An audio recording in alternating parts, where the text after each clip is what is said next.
Hi అండి, welcome to my channel Andhra పుట్టిల్లు తెలంగాణ అత్తిల్లు. వేడి వేడి ఉప్మా పెసరట్టు విత్ అల్లం చట్నీతో ఒకసారి ఇలా టేస్ట్ చేయండి, చాలా బాగుంటుంది.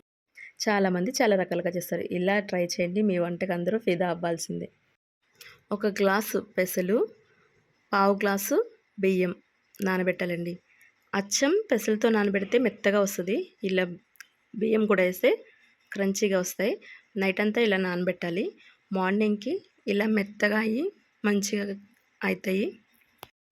ఇలా నానిన తర్వాత మెత్తగా అయ్యేంత వరకు వాటర్ పోసుకొని మిక్సీ జార్లో గ్రైండ్ చేసుకోవాలి.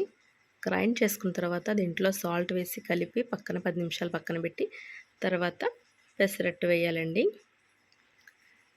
పెసరట్టు, ఆనియన్స్, పచ్చిమిర్చి, జీలకర్ర, అల్లం అన్నీ వేసి ఆయిల్ వేసి వేయించడమేనండి. త్వరగా అటు సైడ్ ఇటు సైడు. పెసరట్టు అప్పటికప్పుడు గ్రైండ్ చేసి వేసుకుంటే టేస్ట్ చాలా బాగుంటుందండి. నైటే గ్రైండ్ చేసుకుంటే టేస్ట్ చేంజ్ అవుతుంది, పుల్లగా అవుతుంది. ఒకసారి మీరు చూడండి. ఇట్లా దోశ రెడీ అయిపోయిందండి. ఇప్పుడు ఉప్మా వేసి ఇలా ఉప్మా అల్లం చట్నీతో తింటే అమ్మ ఒక అద్భుతం అనాల్సిందేనండో. ఇలా ఒకసారి ట్రై చేసి చూడండి.